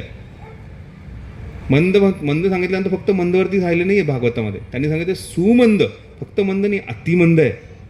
त्याला समजतच नाही. कितीतरी कलियुगातले व्यक्ती आहेत त्यांच्यासमोर कितीही सांगा, अरे नाही महत्त्वाचं आहे, भगवंतांची पूजा करा, तुम्ही मनुष्य जीवनाचं सार्थक करा, किती सांगितल्यानंतर एक तासाभरानंतर सगळंच विसरून जातो तो. तासाभरानंतर त्याला काहीच आठवत नाही. मंद सुमंद मतयो मंद भाग्य, आणि त्याचं भाग्य आहे ना तेही अतिशय मंद आहे, दुर्भाग्यशाली आहे. म्हणून प्रत्येक म्हणतो ना एक माथे पे लिखा हुआ आहे लकीर, असं प्रत्येक जण काय आमच्या भाग्यामध्ये असं आहे. प्रत्येक व्यक्ती जो आहे हा दुर्भाग्याला कोसत असतो. कारण कलियुगातल्या व्यक्तींसाठी ही गोष्ट सांगितली की मंद सुमंद मतयो मंद भाग्य उपद्रुत, अतिशय उपद्रवी आहे. शेवटचं वाक्य आहे, हा कलियुगातला व्यक्ती अतिशय उपद्रवी आहे. म्हणजे बाकीच्या युगांमध्ये सत्ययुगात तपस्या करायला सांगितली तपस्या करायचे, पूजा अर्चना करायला सांगितली पूजा अर्चना करायचे, यज्ञविधी बरेचसे लोक करायचे. पण हा कलियुगातला व्यक्ती वेगवेगळ्या गोष्टी, वेगवेगळ्या संकल्पना निर्माण करतो. अतिशय भयंकर, अतिशय उपद्रवी आहे. काही दिवसापूर्वी ती बातमी होती की एका स्त्रीने ठरवलं की मी स्वतःशीच लग्न करणार. आता हा किती उपद्रवीपणा आहे. स्वतःशी लग्न करणं म्हणजे काय प्रकार आहे. कोणीतरी स्त्री पुरुष कोणीतरी पाहिजे लग्न करण्यासाठी, नाही मी स्वतःशीच लग्न करणं. काहीही उपद्रवी गोष्ट करू शकतो हा कलियुगातला व्यक्ती. कुठल्याही प्रकारचे विचार, कुठल्याही प्रकारच्या गोष्टींपर्यंत पोहोचू शकतो. कारण मंद आहे, सुमंद आहे, शास्त्रांचं अध्ययन केलेलं नाही आहे, शास्त्र समजून घेतलेलं नाही आहे, जीवनाचा अर्थ समजलेला नाही आहे, जीवनाबद्दल कधीही चर्चा करत नाही आहे. त्यामुळे मंडळी, आपण आज इथून हा संदेश घेऊन जाणं फार गरजेचं की मी आजपासून अथातो ब्रह्मजिज्ञासा करणारे, परमसत्याची चौकशी करणार आहे. ही परमसत्याची चौकशी श्रीमद्भगवद्गीता, श्रीमद्भागवतासारख्या ग्रंथातून जर होत असेल तर नक्कीच मी त्याचं अध्ययन करणार आहे. गुरुशिष्य परंपरेतून आलेलं हे जे ज्ञान आहे हे स्वीकारणार आहे. आणि हे स्वीकारून मी स्वतःला मोती बनवणार आहे. पाण्याचा थेंब किंवा बाष्पीभवन जळून जाणाऱ्या थेंब बनवणार नाही आहे. तर तो मी जो स्वाती नक्षत्रातून जशा प्रकारे थेंब पडतो तशा प्रकारे तो मोती बनवणार आहे. आणि तो मोती भगवंतांच्या गळ्यामध्ये, कृष्णाच्या गळ्यामध्ये अर्पण करण्यासाठी मी लायक ठरणार आहे. नाही तर आपलं जीवन कसल्याही प्रकारचं आपलं जीवन लायक नसणार आहे. आपलं जीवन जे आहे हे फक्त आणि फक्त व्यर्थ होणार आहे. त्यामुळे या मनुष्य जीवनामध्ये आपण भगवंतांची पूजा, भगवंतांची भक्ती करणं फार गरजेचं आहे. भगवंतांची भक्ती करणं म्हणजे काय हाही प्रश्न पडला असेल. आता बऱ्याच जणांना बरेच काही प्रश्न पडले असतील आणि हे प्रश्न येणं फार गरजेचं आहे. तर त्यात हा प्रश्न, बाबा ठीक आहे तुम्ही सांगितलं की मला मोत्यासमान व्हायचं आहे, सत्संगाचं महत्त्व सांगितलं, भगवद्गीता समजून सांगितली, का वाचायची, ब्रह्मजिज्ञासा कोण, मी शरीर नसून मी आत्मा आहे, आत्म्याला अन्न म्हणजे भगवंतांची पूजा करणे, त्यांची भक्ती करणे. म्हणजे भक्ती करणे म्हणजे काय, प्रत्येकाची वेगवेगळी संकल्पना. आणि कलियुगातल्या व्यक्तींची भक्ती म्हणजे भरपूर वेगवेगळी संकल्पना असते. भक्ती हा शब्द फार महत्त्वाचा समजून घ्या. भक्ती हा शब्द फक्त आणि फक्त कृष्ण आणि विष्णूंसाठीच लागतो. भक्ती हा शब्द बाकी दुसऱ्या कुठेही लागत नाही. भक्ती जे आहे त्यामुळे भक्ती योगाचं जे वर्णन भगवद्गीतेत केलं आहे, त्या भगवद्गीतेतल्या भक्ती योगाचं जे वर्णन आहे हे फक्त कृष्णाशी संबंधित आहे. त्यामुळे भक्ती जी आहे, मग ह्याच्या आधी सत्ययुगात सुद्धा भक्ती केली जायची, द्वापर युगात सुद्धा भक्ती, त्रेतायुगात सुद्धा भक्ती केली जायची आणि कलियुगात सुद्धा भक्ती केली जायची. आणि त्यावेळेस प्रत्येक युगाचा एक युगधर्म आहे, प्रत्येक युगाची एक विधी आहे. त्या विधीचं वर्णन शास्त्रामध्ये करण्यात येतं. सांगितलं आहे की सत्ययुग जो आहे, या सत्ययुगामध्ये व्यक्ती जो आहे हा तपस्या करायचा. तुम्ही ऐकलं असेल की अमुक व्यक्ती जो आहे हा 10,000 वर्षासाठी तपस्या करायला गेला. सत्ययुगामधला जो राक्षस होता, कोणाला माहिती सत्ययुगात कोण राक्षस होऊन गेले, कोणी सांगू शकेल? हिरण्यकशिपू आणि हिरण्याक्ष हे 2 भाऊ होते. हिरण्याक्षाचा वध केला वराहदेवांनी आणि हा हिरण्यकशिपू फार चिडला. तो म्हणे विष्णू आपला शत्रू आहे, आपण जे आहे की मी जाऊन तपस्या करणार. हा गेला 10,000 वर्षासाठी तपस्या केली. कशी तपस्या केली? फक्त एका अंगठ्यावरती, उजव्या पायाच्या अंगठ्यावरती, एका अंगठ्यावरती उभा राहिला, दोन्ही हात वरती जोडले आणि 10,000 वर्ष तो तसाच थांबला आणि ब्रह्माजींची प्रार्थना करायला लागला. एवढी भयंकर तपस्या केली की त्याच्या शरीरावरचं जे काही मांस आहे ते पूर्णपणे वारूळ निर्माण झालं. मुंग्यांनी सगळं खाऊन टाकलं, फक्त हाडांचा सापळा शिल्लक राहिला होता. एवढी भयंकर 10,000 वर्षासाठी त्याने तपस्या केली. कारण सत्ययुगामध्ये लाखो वर्षाचं आयुष्य होतं. सत्ययुगातले व्यक्ती जे आहेत हे तपस्या करू शकत होते. आपल्याला जर सांगितलं की आज जे आहे कोणालाही जेवण मिळणार नाही आहे. उद्या दिवसभर तुम्हाला काहीही खायला मिळणार नाही आहे. 3 दिवस कसल्याही प्रकारचा पाणी पुरवठा अन्न मिळणार नाही आहे. व्यक्ती काय म्हणेल, कुठे अन्न आत्ताच सगळं भरून टाकतो, जमा करा, सगळं काहीतरी करण्याचा प्रयत्न करतो. तर त्यावेळेस ती व्यक्तींची क्षमता होती. म्हणजे ध्यानधारणेला जर बसले तर त्यांना कसल्याही प्रकारचे विचलित नाही व्हायचं. आज आपण इथे एखादा व्यक्ती प्रवचनात बसला. आता जेव्हा कीर्तन चालू होतं तर कीर्तन चालू असताना मी पाहत होतो की कोणी जे आहे ते स्वयंपाकघरातला कोणी माताजी विचार करत होता की बाबा मी शिजायला काहीतरी टाकलं होतं ते राहून गेलं. कोणीतरी म्हणतंय की बाबा ती माझी ननंदी अशी काहीतरी म्हणली होती, माझी भावजाई अशी काहीतरी म्हणली होती. काम करणारा व्यक्ती म्हणतो की अरे माझा बॉस मला असा म्हणला होता, त्याला बघतोस आणि असंच करतो. प्रत्येकाचं मन इकडे तिकडे भरकटत होतं. वारंवार मी जोरजोरात कीर्तन करून त्याला बोलवण्याचा प्रयत्न करत होतो. त्याच्याबद्दलही वर्णन होतं. कीर्तनामध्ये नेहमी उत्साहाने भाग घेणं फार गरजेचं असतं. जो कीर्तनात उत्साहाने भाग घेत नाही ना, त्याच्याबद्दल काय होतं त्याच्याबद्दल सांगायचं. तर एकदा वर्णन होतं की असं वर्णन करता येतं की तुम्ही झाडावरती पक्षी बसलेले पाहिले असेल आणि जोरात कोणी टाळी वाजवली की सगळे पक्षी उडून जातात आणि ते उडून इकडून जातात आणि दुसरीकडे कुठेतरी जाऊन बसतात. तर वर्णन येतं की कीर्तनामध्ये जो व्यक्ती टाळी वाजवतो ना, त्याच्या हृदयातले जे काही कल्मश आहेत, हृदयातले जे काही घाण आहे ती उडून जाते. आणि ती उडून कुठं बसायचे, ते पक्षी बघतो ना कुठेतरी जाऊन बसायचं, जिथे शांत आहे, जिथं कोणी टाळी वाजवत नाही, तिथं जाऊन बसतो ना पक्षी झाडावर. तशाच प्रकारे कीर्तनात जो टाळी वाजवत नाही ना, ते ह्याच्या हृदयातले उडालेले जे गलमश आहे ते दुसऱ्या जो टाळी वाजवत नाही, जो शांतपणे बसला आहे, तो काहीतरी वेगळाच विचार करतोय, त्याच्याकडे जाऊन बसतात. त्यामुळे कीर्तनात उत्साहाने टाळी वाजवणं गरजेचं आहे. त्यामुळे आता प्रवचनाच्या शेवटी पुन्हा आपण कीर्तन करणार आहे, त्यामुळे प्रत्येकाने उत्साहाने कीर्तन करायचं आहे, मन लावून, फार गरजेचं आहे. तर सत्ययुगामध्ये अशा प्रकारची तपस्या केली जायची जी कलियुगात शक्य नाही आहे. हो, कलियुगामध्ये व्यक्ती जर ध्यानाला बसला तर 5 मिनिटाच्या वरती तो ध्यान लावू शकत नाही. 5 मिनिटात त्याला काहीतरी दिसतं, काहीतरी आठवतं, काहीतरी ऐकायला येतं, गाडीचा हॉर्न असेल, मुलांचं रडणं असेल किंवा कुठली तरी चिंता असेल, काहीतरी त्रास देतं. मग काय करायचं? मग आला त्रेतायुग. त्रेतायुगामध्ये व्यक्तीची क्षमता थोडी कमी झाली, त्यामुळे त्रेतायुगामध्ये व्यक्तींना यज्ञ करायला सांगितलं. मोठे मोठे यज्ञकुंड. म्हणजे असं वर्णन येतं की कलियुगाच्या शेवटी जेव्हा तक्षक सापाद्वारे परीक्षित महाराजांना, कलियुगाच्या सुरुवातीला जेव्हा परीक्षित महाराजांना तक्षक सापाचा दंश झाला त्यावेळेस त्यांचा मुलगा जन्मजय त्याने एक मोठा यज्ञ केला आणि त्या यज्ञामध्ये पूर्ण पृथ्वीवरचे जे काही साप आहेत त्या सर्व सापांना आव्हान केलं, त्यांना जाळून टाकायचा त्यांनी विचार केला. विचार करा तो यज्ञकुंड किती मोठा असेल आणि अशा सर्व सापांना आव्हान देण्यासाठी ते ब्राह्मणांची शुद्धता किती असेल, सामुग्री वापरलेली किती शुद्ध असेल. आज कुठल्याच सामुग्रीत काही शुद्धता नाही राहिली, सगळीकडे भेसळ आहे. मंत्र उच्चारण कसं काय होतं ह्याच्यातही मला काही माहीत नाही आहे. यज्ञकुंड म्हणजे किती मोठा मोठा यज्ञकुंड, छोटा जितका छोटा होईल तेवढा छोटा यज्ञकुंड बनवण्याचा लोक प्रयत्न करतात. मग हे कलियुगात तेही शक्य नाही आहे. मग करायचं काय कलियुगाच्या व्यक्तींनी? मला ठीक आहे, तुम्हाला मूर्तीपूजा, भगवंतांचे विग्रह जे रूप आहे त्या विग्रहाची पूजा करायची. मग द्वापारयुगामध्ये विग्रहपूजा चालू झाली. द्वापारयुगामध्ये विग्रहपूजा अशा प्रकारची व्हायची की ते विग्रहांसाठी जे मंदिर बनवले जायचे ते सोन्याचे असायचे. प्रत्येक द्वापारयुगातल्या मंदिरांचं किंवा सभागृहांचं वर्णन येतं की तो सभागृह जो आहे त्याचा एक एक खांब जो असायचा सोन्याचा बनलेला, त्याला प्रत्येक हिरे मोती जडलेले असायचे.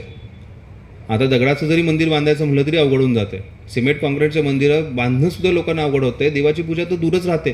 कित्येक मंदिरांमध्ये वर्षानुवर्ष भगवंतांचे कपडेसुद्धा बदलले जात नाही. काय करणार देवाची पूजा? मग कलियुगासाठी तेही नाही आहे. मग कलियुगातल्या व्यक्तीने करायचं तरी काय? म्हणून सांगितलं आहे, कलिसंतरण उपनिषदामध्ये वर्णन येतं. कलिसंतरण उपनिषद हे कलियुगाचा उद्धार करणारं उपनिषद आहे. त्यात सांगितलेलं आहे, हरे कृष्ण कृष्ण कृष्ण हरे हरे, हरे राम राम राम हरे हरे, इति षोडशक नाम कली कल्मशनाशनम. हा 16 अक्षरी जो महामंत्र आहे हा कलियुगातल्या प्रत्येक कल्मशाचा नाश करणार आहे.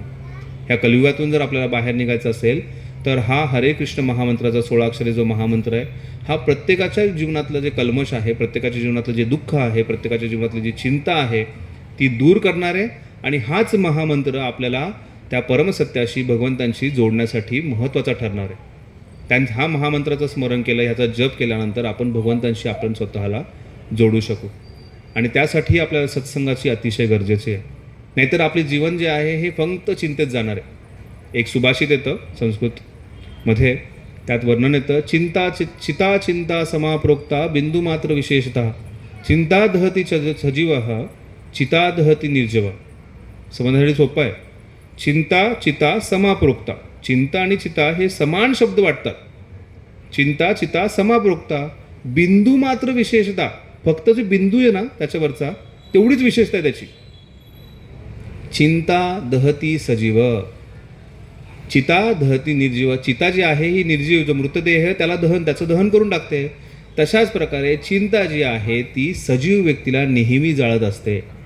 प्रत्येकाने याचा अनुभव घेतलेला आहे. कसल्याही प्रकारचे उदाहरणं अनुभव सांगायची गरज नाही आहे. प्रत्येक व्यक्तीने याचा अनुभव घेतलेला आहे. आणि त्याचमुळे आपल्याला चिंतेपासून जर मुक्त व्हायचं असेल तर आपल्याला चिंतन करणं गरजेचं आहे. आणि ते चिंतन जे आहे, ते स्मरण जे आहे, हा कलियुगाचा मार्ग जो आहे, हरिमुखे म्हणा पुण्याची गणना कोण करी. आपल्याला प्रत्येक साधूंनी संतांनी ह्या कलियुगासाठी हाच मार्ग सांगितला आहे. हरिमुखे म्हणा, हरीचं नाव मुखामध्ये घ्या, पुण्याची गणना कोरी. एवढं पुण्य प्राप्त होईल की त्याची गणनाच नाही आहे. तर त्यामुळे ह्या कलियुगामध्ये हा एकच मार्ग सांगितला आहे, हरेर नामैव केवलम कलव नास्तेव गतिरन्यथा. हा श्लोक फार विशेष आहे. तुम्ही चित्रपटात पाहिलं असेल ना, मूवी असेल, मूवीमध्ये कोर्टमध्ये सगळे बसलेले असतात आणि कोर्टमध्ये काही गोंधळ चालू झाला की तिथले जज काय करतात, ऑर्डर ऑर्डर ऑर्डर.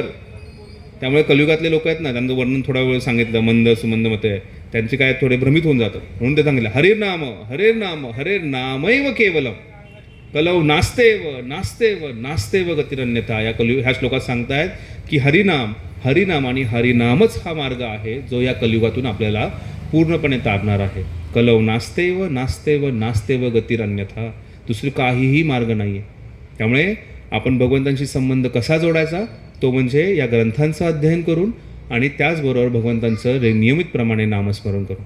आणि त्यामुळे सर्वांना विनंती आहे की कृपया हे जे भगवद्गीतेचे वर्ग होतात त्याच्यामध्ये भाग घ्या आणि त्याचबरोबर भगवंतांचा हा जो हरे कृष्ण महामंत्र आहे याचं नियमितपणे जप करा. हरे कृष्ण कृष्ण कृष्ण हरे हरे, हरे राम राम राम हरे. खूप खूप धन्यवाद. श्रीमद भगवद्गीता की जय.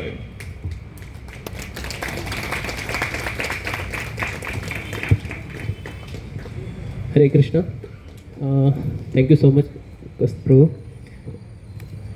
प्रभूजींनी आपल्याला स्वाती नक्षत्रातील पाण्याच्या थेंबापासून आपला प्रवास सुरू केला आणि आपल्याला भगवद्गीतेच्या माध्यमातून पूर्ण एक अध्याय त्यांनी एवढा विस्तृतपणे सांगितला थोडक्यामध्ये की मला वाटतं की प्रत्येकाला अशी इच्छा मनात आली असेल की आपण हा भगवद्गीता क्लास नियमितपणे अटेंड करायला पाहिजे. तर प्रभूजींचं आपण सर्वांच्या वतीने सगळ्यात पहिलं तर इस्कॉनच्या एक पद्धतीप्रमाणे 3 वेळा हरिबोल म्हणून त्यांचा आभार मानूयात. हरिबोल हरिबोल हरिबोल.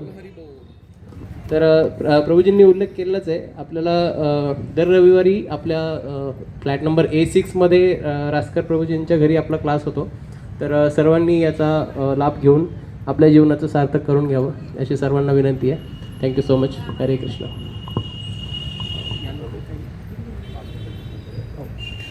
यानंतर आपण कीर्तन करूयात 1-5 मिनटं. सर्वांनी याच्यामध्ये डान्स केलात तर जास्त चांगलं राहील. सर्वांनी नाचावं याच्यामध्ये. म्हणतात ना, कीर्तनाच्या रंगी नाचू नाचू कीर्तनाच्या रंगी दांडी प्लाव जगी. ठीक आहे. हरे कृष्ण. तर आता कीर्तनामध्ये जो उत्साहाने भाग घेणार आहे त्याचे पक्षी जे आहेत ते उडणार आहेत आणि जे भाग घेणार नाही आहेत त्याच्या पक्षी तिथे जाऊन बसणार आहेत. त्यामुळे सर्वांना उत्साहाने भाग घ्यायचा आहे. जाऊ द्यात बाहेर. हरे कृष्णा कृष्ण कृष्ण हरे हरे, हरे राम राम राम हरे हरे.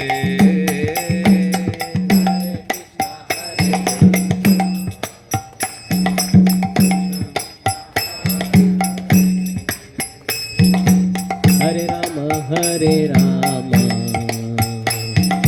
राम राम हरे हरे. हरे कृष्ण कृष्ण कृष्ण हरे हरे, हरे राम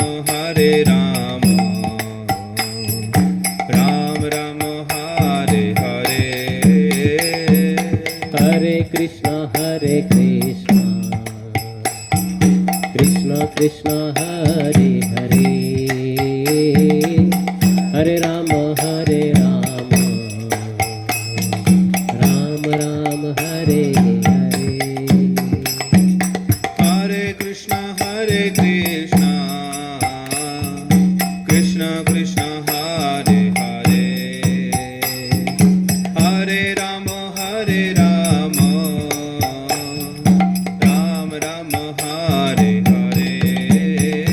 सर्वांनी म्हणा हरे कृष्णा कृष्ण कृष्ण हरे हरे हरे राम राम राम हरे हरे हरे कृष्णा कृष्ण कृष्ण हरे हरे हरे राम राम राम हरे हरे हरे कृष्णा कृष्ण कृष्ण हरे हरे हरे राम राम राम हरे हरे हरे कृष्णा कृष्ण कृष्ण हरि बोल। हरे हरे राम राम राम हरे हरे हरे कृष्णा कृष्ण कृष्ण हरे हरे हरे राम राम राम हरे हरे हरे कृष्ण कृष्ण कृष्ण हरे हरे हरे राम राम राम हरे हरे हरे कृष्ण कृष्ण कृष्ण हरे हरे हरे राम राम राम हरे हरे हरे कृष्ण कृष्ण कृष्ण हरे हरे हरे राम राम राम हरे हरे हरे कृष्ण कृष्ण कृष्ण हरे हरे हरे राम राम राम हरे हरे हरे कृष्ण कृष्ण कृष्ण हरे हरे हरे राम राम राम हरे हरे हरे कृष्ण कृष्ण कृष्ण हरे हरे हरे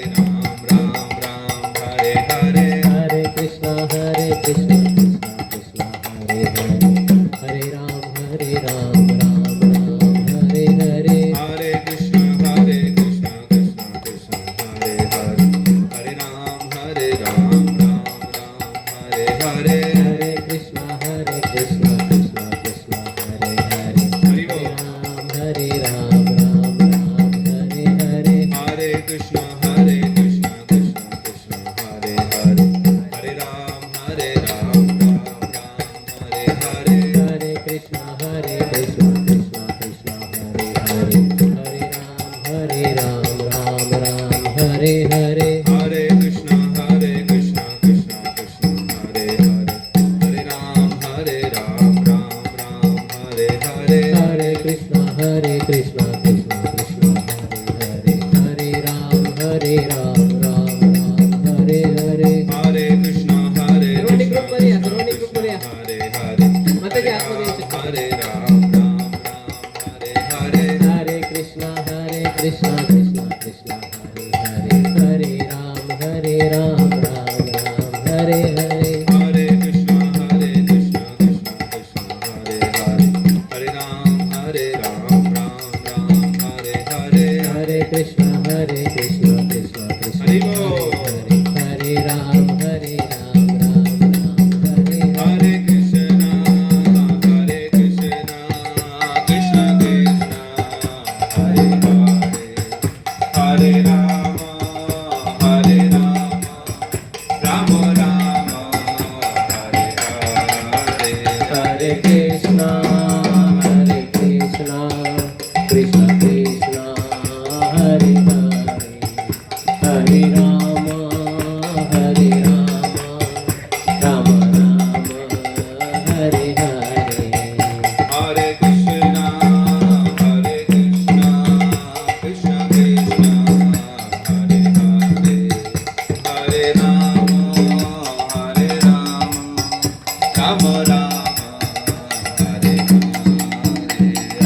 कृष्णा कृष्ण कृष्ण हरे हरे हरे राम राम राम हरे हरे जय राधा वृंदावन चंद्र राधा वृंदावन चंद्र राधा जय राधा वृंदावन चंद्र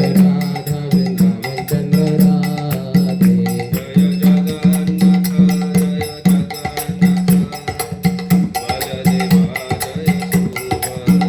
जय जगन्नाथ जय जगन्नाथ जय बलदेवा जय सुभद्रा जय गौरनिताय जय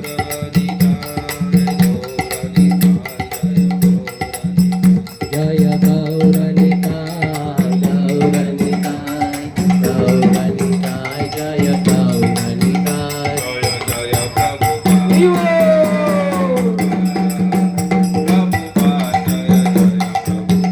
जय प्रभुपाद प्रभुपाद जय श्रील प्रभुपाद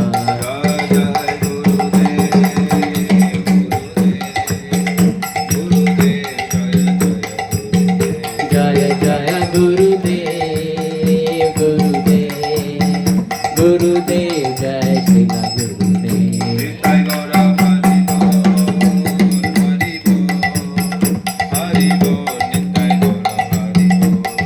गौर हरि बोल निताय गौर हरि बोल श्री हरिनाम संकीर्तन की जय हरे कृष्ण महामंत्र की जय। जय श्रील प्रभुपाद की जय हरि बोल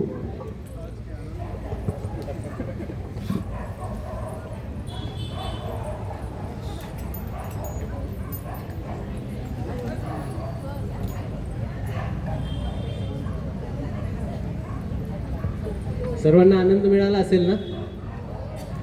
हाच आनंद नेहमी मिळवण्यासाठी कीर्तनामध्ये नेहमी सहभागी व्हावं. त्यासाठी दर रविवारी तुम्ही येऊ शकता. हरे कृष्ण. रविवारी संध्याकाळी 5 वाजता. रविवारी संध्याकाळी 5 ते 6 क्लास असतो. तसा आपला एक ग्रुप आहे. जे जे इच्छुक असतील त्यांनी इथे संपर्क साधला तरी चालेल किंवा माझा नंबर तुम्ही घेऊ शकता. मी तुम्हाला ग्रुपमध्ये ॲड करून घेईन आणि त्यानंतर तुम्ही रेग्युलर क्लासचं तुम्हाला हे करू शकतो. कारण आपण याच्यामध्ये अजून एक हे आहे, जे रेग्युलर येतात त्यांच्या घरी जाऊन पण आपण क्लास घेतो. म्हणजे एक दिवस A6मध्ये, एक दिवस समोरच्या सयाजी सोसायटीमध्ये, एक दिवस मोजे माताजींच्या घरी, असं आपण क्लास करतो, रोटेट करतो. तर तुमच्याकडे पण तो क्लास होऊ शकतो. फक्त त्यासाठी तुम्हाला नियमितपणे यावं लागेल. हरे कृष्ण.